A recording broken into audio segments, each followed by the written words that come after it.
Donc, on commence le virus le Covid-19.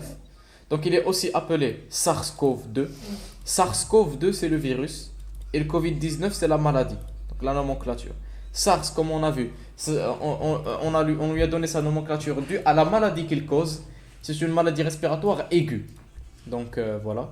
Donc, le coronavirus, c'est un virus enveloppé. C'est une grande famille de virus enveloppés avec un ARN simple brun positif. Ça veut dire que cet ARN va directement être transcrit, protéine directement traduite, c'est un britannique qui est transcrite, un grand génome, donc ça veut dire qu'il contient beaucoup de protéines. Bien sûr, il existe plusieurs familles de coronavirus, alpha, bêta, gamma et delta. Le coronavirus, il fait partie de la famille bêta.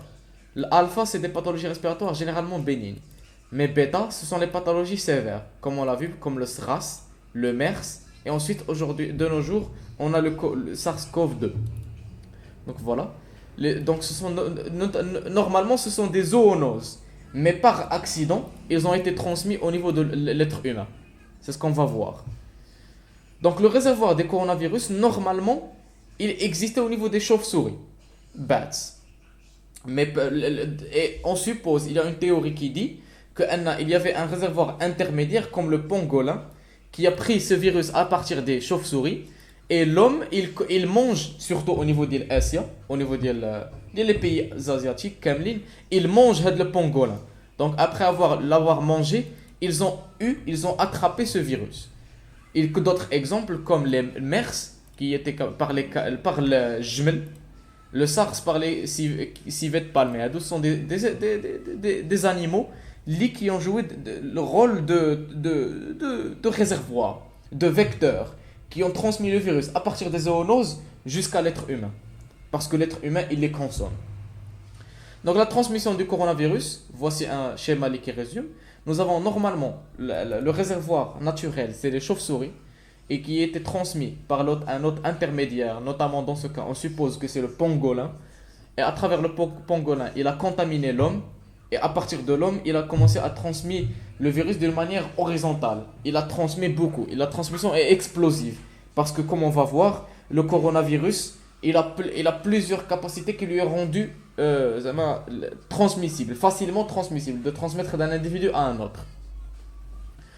La structure du Covid-19, du virus responsable de le Covid-19, il a plusieurs protéines. Plusieurs protéines, notamment les protéines N, M, E et S. C'est ce qu'on va voir ici. Les protéines E, c'est la protéine qui existe au niveau de l'enveloppe. La protéine N qui existe au niveau de la nucléocapside. La protéine M, c'est celle qui se trouve au niveau de la membrane. Et la protéine S, c'est la protéine qui lui donne sa virulence. Parce que comme vous le connaissez très bien, c'est la protéine S qui est capable de reconnaître les récepteurs du corps humain. Et c'est ce qui lui donne sa spécificité du système respiratoire. Donc, les protéines le virus, très très importante, c'est elle qui lui donne la virulence. Voilà. La transmission interhumaine, comme vous le connaissez très bien, il se transmet par aérosol.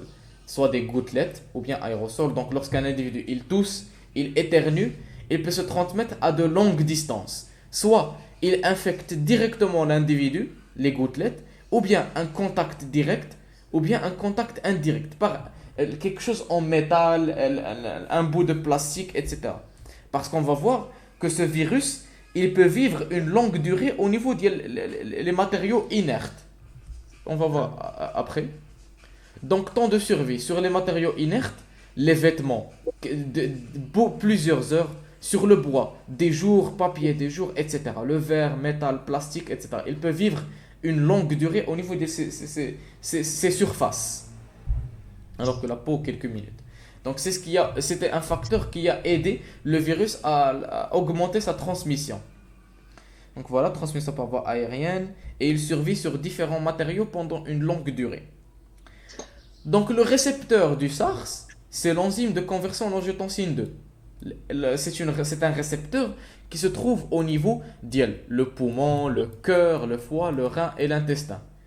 Et donc le Covid, imaginez avec moi, le virus de Covid, s'il se trouvait au niveau de le rein, s'il était capable d'atteindre le rein, il va causer l'insuffisance rénale. S'il se trouvait au niveau du foie, il allait causer la cirrhose du foie ou bien quelque chose d'autre, l'insuffisance hépatique. Si il se trouvait au niveau du cœur, il pouvait atteindre le cœur, il allait causer l'insuffisance cardiaque. Mais puisque ce virus il est capable de se transmettre par les aérosols, il trouve le système respiratoire. Et c'est pour cela on lui a donné ce nom parce qu'il cause une atteinte aiguë du système respiratoire, parce qu'il peut toucher les poumons.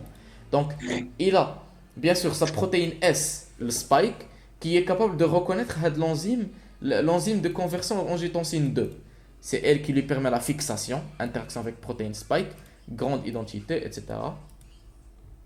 C'est ce qui lui permet de se fixer à la cellule ainsi que de rentrer à l'intérieur, injecter son matériel génétique, etc. Et de transcrire son matériel génétique. Bien sûr, comme on a dit, il a un grand génome, donc il synthétise plusieurs protéines, mais les protéines les plus importantes, ce sont la protéine S, M, E et N. عقلوا عليهم S, M, E, N. Les NEMS داكشي الماكله الزوينه هذه طه ما عمره ما غينسى عليها. من Donc voilà, M&M. le cycle de réplication donc, comme قلنا, puisque il a un brin ARN, brin positif, directement il va être transcrit, traduit. Mais lors de la réplication, oui, عفاك بغيت نعاود نقرا هذوك لي بروتيين قبل ما تدوز. bien sûr, bien sûr, ياسين oui. دوك لي بروتيين اللي هضرنا عليهم قبل اف ان ام هذوك الثاني ان و ام وما هذوك اللي Ah, هما هادو كنبدلو سي لا ميم بروتين. هذه الريبونيوكليوبروتين qui se trouve في l'enveloppe nucléaire, ماشي la nucléocapside, alors que le E elle se trouve au niveau de l'enveloppe, le M elle se trouve au niveau de la membrane, et le 3 domaines membranaires, ou la protéine spike elle se trouve au niveau de l'enveloppe, où il y a la liaison au récepteur. Donc les protéines les plus importantes حاجه اخرى نعم. الاف حاجه اخرى ياك الاف حاجه اخرى كاينه اف قلت اف لا ما كايناش اف اصاحبي، قصدي كاينه F. ام او اس. هاي ان ام او اس هادشي اللي قلت درت لي قبل الدرس اللي قبل بروتين اف حاجه قلت لنا اخرى نقولوا عليه حاجه اخرى حاجه اخرى ان حاجه اخرى اف ان ام هذوك دي بروتين ديال الفيروس ريسبيراتوار سانسيسيال ديالهم هو ما عرفتش واش سو سون الان ام et ce sont les mêmes protéines يقدروا يكونوا les mêmes protéines possiblement les mêmes protéines N ou M ils sont communs ما بين الكوفيد et بين الفيروس. شنو ديك الاولى فين الاولى ديال كون ترانسكري اونيك 16 et qui conduit بزاف كيما قلنا لو جينوم ديالو راه كبير عنده بزاف ديال لي بروتيين 16 ce sont les codons 16 protéines بزاف non structurales ومن بعد كاينين 4 transcrits indépendants اللي مهم بزاف هما لي بروتين دو ستركتور. بحال قلتي كيكودو هذاك 16 وهادو حتى هما 16 ولكن هادو هما grand transcrit unique non structural matière pas protéase ومن بعد 4 transcrits indépendants هادو sont des protéines de structure اللي كيعطيو la virulence ديال هذا الفيروس. صافي الله يحفظك، انا قريت، الله يحفظك، شكرا. Voilà. Donc le cycle de réplication, on aura alors la réplication de l'ARN, il va se transformer en ADN, de polarité positive. Celui-ci est répliqué en deux brins. غيكون عندنا un brin positif اللي هو اللي غيلعب الدور ديال un nouveau virus. اسمحوا لي l'ARN il va être multiplié. L'ARN il va être transcrit, il va être répliqué. غيعطينا deux brins. Un brin positif qui jouera le rôle باش يولي un nouveau virus et un brin négatif qui va servir à être transcrit encore une fois, qui servira de matrice à la synthèse de protéines virales et qui va jouer le rôle عاوتاني ديال انه يتعاود يتملتيبليا pour nous donner un autre brin. Pour vous montrer هاد l'idée غناخدو ها هو l'ARN ديالنا غيعطينا dédoubla le brin positif il va être associé avec les protéines diaolo pour nous donner un nouveau variant, un nouveau Covid qui va sortir, ou le brin négatif il va jouer le rôle pour synthétiser les protéines diaolo, protéine S, protéine N, etc. pour aider à la formation de nouveaux variants, le brin négatif, ou il va jouer le rôle pour nous synthétiser deux autres brins, pour continuer le cycle, pour multiplier le virus. Donc, c'est la méthode de transcription du Covid.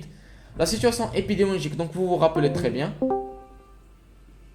خرجت وقيله لواحد الثانيه رجعت دابا كيبان لكم كلشي. Voilà. Donc la situation épidémiologique, si vous vous rappelez très bien, le nombre de cas, il a augmenté d'une manière exponentielle. Le nombre, vraiment, il a augmenté. En novembre 2021, on avait noté 666 millions de cas au monde entier, donc presque un demi-milliard, avec 6 millions de décès. Donc on note que le nombre de décès était, la mortalité du virus était de l'ordre de 1%. Les symptômes les plus fréquents, les qui sont bénins, c'est la fièvre, la toux sèche et la fatigue. Les symptômes communs, la fièvre, la toux sèche et la fatigue. Dans les cas sévères, les symptômes rares, on distingue les céphalées, congestion nasale, maux de gorge, toux grasse, souffle court, shortness of breath, donc c'est l'asthénie, douleur musculaire, frisson, nausée ou vomissement et diarrhée. Parce que comme on a dit, il existe des récepteurs au niveau d'autres organes. Le poumon, bien sûr, va causer les souffles courts, toux grasse, etc. Douleur musculaire, articulaire, diarrhée, nausée, vomissement, il y a quelqu'un qui est sur le système digestif, etc. Dans les cas les plus sévères, on aura une fièvre élevée, accompagnée d'une hémoptysie, diminution des globules blancs, accompagnée d'une insuffisance rénale. Vous vous rappelez de ça, puisque un des récepteurs au niveau des autres organes, s'il atteint les autres organes, il va les infecter eux aussi. Donc le prélèvement, vous vous rappelez très bien, les prélèvements nasopharyngés ou oropharyngés, que dire le tube liquide au niveau du nez, pour faire bien sûr le PCR. Le PCR il a connu une mondialisation lors de la pandémie de la Covid. Prélèvement sanguin, on peut faire des diagnostics sérologiques pour voir est-ce qu'il y a une immunisation, les anticorps, anti-protéine S surtout. Donc voilà. Il existe plusieurs variants, bien sûr cinétiques de différents marqueurs. Bien sûr, le virus, il augmente au niveau du début des symptômes. Et une semaine après, on remarque le début de l'apparition des anticorps. Donc il y a la cinétique des différents marqueurs qu'on peut dépister, soit par diagnostic direct ou bien diagnostic indirect. Les techniques utilisées, comme on l'a dit, on peut utiliser le PCR ou bien les tests antigéniques ou bien sérologiques pour dépister lors de cas de diagnostic indirect. La prévention, bien sûr, vous connaissez très bien qu'il existe plusieurs virus ou plusieurs variants plusieurs variants où chaque laboratoire majeur a son vaccin. Donc il existe plusieurs vaccins, si vous vous rappelez de ça. Il existe plusieurs types de vaccins. La prévention, bien sûr, l'éloignement, la quarantaine, etc. Donc il y a une mise en quarantaine, lockdown, etc. Donc le hajar sahi, ainsi que d'autres méthodes, mesures préventives pour diminuer la transmission du virus. L'hygiène, il y a quelqu'un qui dit غسل يديك, mettre le masque, etc. Les bavettes, les vaccins, il existe plusieurs types, soit des vaccins vivants atténués, vaccins inactivés, vaccins ARN, vaccins, etc. Donc il existe au Maroc, on utilise deux vaccins, notamment un vaccin inactivé, اللي هو جاي من laboratoire Sinopharm, ou le vaccin à vecteur viraux non réplicant, بحال AstraZeneca, اللي كان كيعطيك مثلا غير كي injecter seulement la protéine S, parce que si nous avons la synthèse des anticorps anti-protéine S, on va rendre le virus incapable d'exercer sa fonction. Donc les vaccins, comment on les a trouvés. Et voilà, c'est tout en ce qui concerne notre cours. Pour les antiviraux, il n'existe pas vraiment d'antiviral très, très efficace. C'est pour cela qu'on faisait un traitement symptomatique, en fonction des symptômes. Les painkillers, les anti-inflammatoires, etc.